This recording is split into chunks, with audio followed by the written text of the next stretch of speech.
संधि में कल हमने स्वर संधि का एक भेद पढ़ाया था, दीर्घ संधि। दीर्घ संधि का सूत्र क्या होता, जरा बताओ।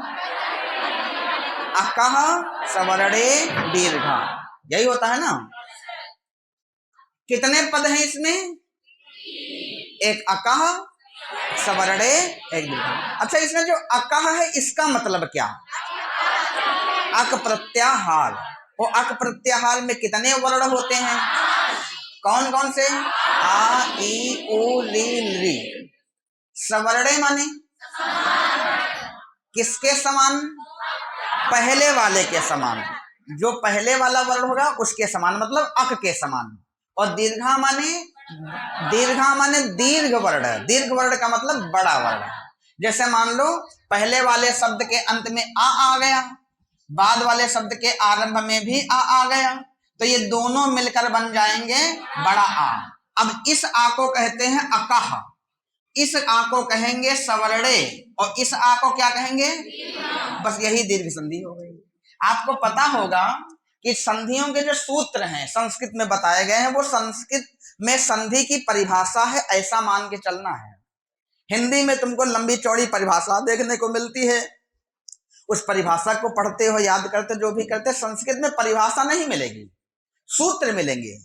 उन्हीं सूत्रों का हिंदी अर्थ निकालो, अपने आप वो हिंदी की परिभाषा हो जाएगी। अब जैसे तुमको अकः सवर्णे दीर्घा का मतलब पता चल गया, अब तुमको हिंदी में उस दीर्घ संधि की परिभाषा याद करने की, पढ़ने की, रटने की जरूरत नहीं है। बस अकः सवर्णे दीर्घा दीर्घ संधि की परिभाषा है, ऐसे आपको मान के चलना है। अब जहां कहीं भी पूछा जाए दीर्घ संधि मतलब क्या, दीर्घ संधि के लक्षण क्या हैं, दीर्घ संधि की परिभाषा क्या है, अकः सवर्णे दीर्घ। अब जितना समझदार होगा वो जान जाएगा अकः मतलब आ ई उ री ली, सवर्णे का मतलब इसी के समान वर्ण, और दीर्घा का मतलब दोनों मिलकर के बनेंगे दीर्घ वर्ण। समझ पाए? तो इसी तरह से हर संधि में होता है। जैसे आप पढ़ोगे गुण संधि, तो गुण संधि का सूत्र अलग है, वृद्धि संधि उसका सूत्र अलग है, उसकी परिभाषा, सूत्र ही परिभाषा है, मतलब सूत्र बराबर परिभाषा अलग है। यड़ संधि उसका सूत्र अलग है, अयादि संधि इसका सूत्र अलग है, पूर्व रूप अलग सूत्र है, पर रूप अलग सूत्र है। जब हम सारी संधियां तुम लोगों को पढ़ा डालेंगे ना, तो उसके बाद सारी संधियों का एक तुलनात्मक अध्ययन करेंगे, आधा घंटा, आधे घंटे में तुलनात्मक अध्ययन करेंगे, तो तुम देखोगे कि जितनी भी संधियां हैं उनमें दो संधियां एक दूसरे के विपरीत चलती हैं। ये अभी नहीं समझ में आ रहा है। जब सारी संधियां स्वर संधि पढ़ डालोगे, तो सारी संधि पढ़ने के बाद लास्ट में हम तुलनात्मक अध्ययन करेंगे। हम देखेंगे, हम पाएंगे कि एक संधि दूसरी से उल्टा है, जस्ट उल्टा है। अयादि संधि अगर पढ़ोगे तो वृद्धि का उल्टा पाओगे, गुण संधि पढ़ोगे तो वो भी किसी का उल्टा, यड़ के उल्टा मिलेगी। तो ऐसे हम देखेंगे, करेंगे। अभी सामान्यतः संधि पढ़ते हैं, तो आज हम तुम लोगों को पढ़ाएंगे गुण संधि। संधि का नाम क्या है? गुण संधि। और गुण संधि का जो सूत्र होता है वो पता है क्या है? आद गुणः। गुण संधि का सूत्र क्या है? आद गुणः। ध्यान से देखना सूत्र का महत्व क्या है। इसी के समकक्ष एक और सूत्र होता है, उसका नाम है अदें गुणः।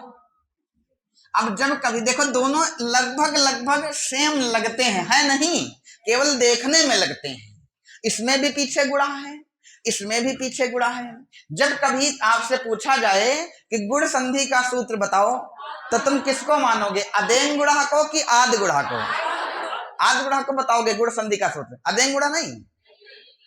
आद गुणा या अदें गुणा?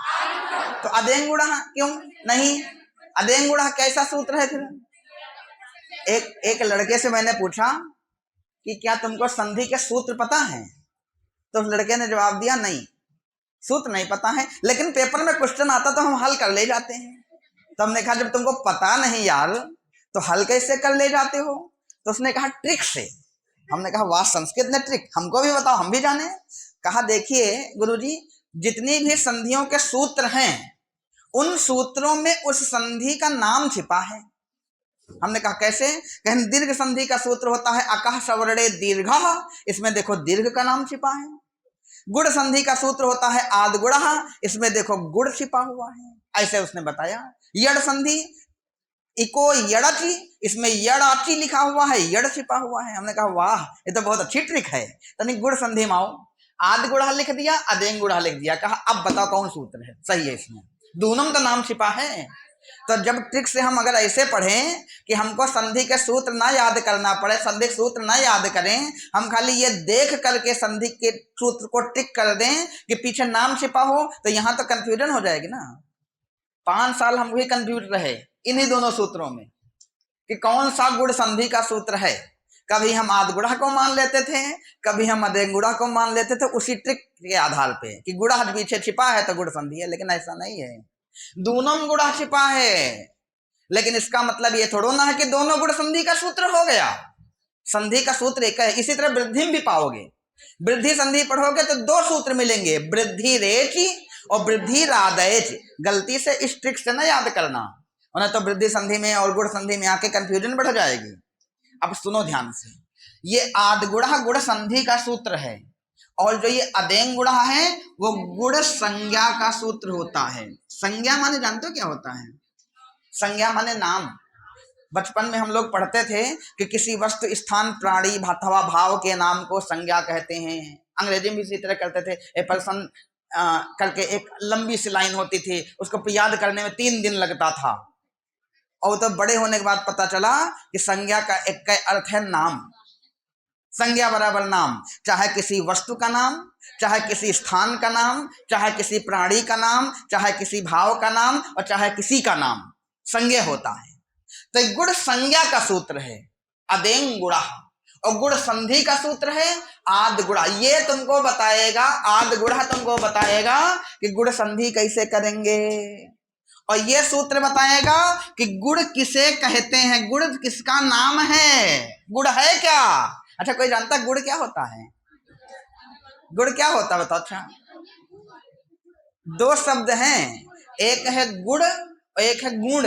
ये वास्तव में गुण लिखा, हम गुड़ गुड़ बोल रहे होते हैं, लेकिन ये गुण लिखा हुआ है। देखो ऐसे, एक लिखा होता है गुड़ ऐसे, और एक लिखा होता है गुण ऐसे। ये जो गुड़ लिखा है ये खाने वाला है, और ये दिखाने वाला है। इस गुड़ का मतलब विशेषता, और विशेषताएं दिखाई जाती हैं, और ये गुड़ खाने। तो वास्तव में उच्चारण भी हम लोग गलत कर लेते हैं। ये क्या लिखा है? गुड़, क्योंकि ये अनुनासिक है। अड़ान अनुनासिक होता है, पंचमाक्षर अनुनासिक होते हैं। अनुनासिक है तो नासिक का प्रयोग करके बताओ, और इसमें कोई अनुनासिक है क्या? तो इसको अनुनासिक नहीं कहोगे, तो ये है गुड़ और ये है गुण, तो अनुनासिक होगा। इस गुड़ का मतलब खाने वाला गुड़ जो गन्ने से बनता है, और ये गुण है, ये विशेषता होती है। समझ पाए? तो ये गुड़, हम इसको भी हम इसी तरह उच्चारित करने लगते हैं। हम इसको कहते हैं गुड़ गुड़ गुड़ गुड़ गुड़, लेकिन ये का गुड़ है, गुड़ नहीं है। और जो गुड़ गुड़ बोल रहा है, समझो उसके अंदर अच्छा गुण नहीं है, बल्कि ये गुण लिखा हुआ है। अब अंतर देखो, इस गुण का मतलब तो सब जानते हो, लेकिन ये जो गुण है ये एक संज्ञा है, ये एक नाम है। गुण किसे कहते हैं, गुण किसका नाम है, ये अदेंग गुड़ा सूत्र बताएगा। गुण संधि कैसे हम करेंगे, ये आद गुड़ा बताएगा। और बताते हैं तुमको कि अदेंग गुड़ा क्या बताएगा, और गुण संज्ञा हम किसे कहते हैं। तो सुनो ध्यान से, हिंदी में या संस्कृत में आप व्यंजन पढ़ते हो, व्यंजन के कई भेद होते हैं, जैसे स्पर्श व्यंजन, जैसे अंतस्थ व्यंजन, जैसे ऊष्म व्यंजन, संयुक्त व्यंजन, ऐसे होते हैं। अब जैसे मान लो हम कहें अंतस्थ व्यंजन, तो तुम्हारे दिमाग में क्या बनेगा? बोलो भाई। मतलब या वा राला, इन 4 व्यंजनों को अंतस्थ के नाम से जाना जाता है, यही तो है ना। तो चाहे कहो इन 4 व्यंजनों का नाम अंतस्थ है, और चाहे कहे तो इन 4 व्यंजनों की संज्ञा अंतस्थ है। बात तो क्या हो गई ना, नहीं समझ पाए? इसी तरह से ऊष्म, अगर हम कहते हैं ऊष्म, तो दिमाग में क्या बसेगा? तो चाहे तुम कह दो कि शा सा शा हा, इन 3 व्यंजनों का नाम, 4 व्यंजनों का नाम ऊष्म है, और चाहे कह दो इन 4 व्यंजनों की संज्ञा ऊष्म है। एक ही बात हो गई ना। तो सुनना ध्यान से, जैसे सा हा, मतलब तीनों सा और हा, इन 4 व्यंजनों को ऊष्म के नाम से जानते हैं। जैसे या वा रा ला, इन 4 व्यंजनों को अंतस्थ के नाम से जानते हैं, वैसे ही स्वरों में भी विभाजन है। आ, छोटा आ, ए, ओ, इन 3 स्वरों को गुण के नाम से जानते हैं। और इसी तरह से बड़ा आ, आए और औ, इन 3 व्यंजनों को वृद्धि के नाम से जानते हैं। अब जब कभी हम बोलेंगे यहां से अंतस्थ, तो तुम क्या समझोगे? बोलो भाई, समझ में नहीं आ रहा क्या? जोर से बोलो भाई, समझ में आ गया और अच्छा आएगा। जैसे हम कहेंगे अंतस्थ, हाँ, ऊष्म और गुण और वृद्धि, ये इनकी संज्ञा है, मतलब इनका नाम है। मतलब इन 3 स्वरों का नाम है गुण। क्या नाम है? जोर से बोलो। और इन 3 स्वरों का नाम है वृद्धि। वृद्धि माने बढ़ना। क्या? हाँ, ये पता तुमको? वृद्धि माने बढ़ना। अब जैसे इधर छोटा आ है, ये छोटा आ किसमें है? तो इस छोटी आ को एक अक्षर आगे बढ़ा दो, बढ़ना होता है ना वृद्धि माने, तो एक अक्षर बढ़ाओ तो अपने आप वृद्धि, वृद्धि कर गए तो वृद्धि हो गया। ये ए है गुण, है नहीं है? बोलो भाई। और इसको एक अक्षर आगे बढ़ जाओ, क्या हो जाएगा? वृद्धि। ये ओ क्या है? एक अक्षर आगे बढ़ जाओ, आओ, क्या हो जाएगा? वृद्धि। समझ पाए? तो अब आज के बाद जहां जहां तुमसे कहा जाएगा गुण, तो तुम क्या समझोगे? आ, ए, ओ। कैसा? कैसा? ह्रस्व आ। अच्छा, ह्रस्व आ कहे तो ठीक है, या छोटा? एक ही चीज है, बस पढ़े लिखे लोग बोलते हैं ह्रस्व आ और बाकी छोटा। बताओ कौन सही है, ह्रस्व आ कि छोटा?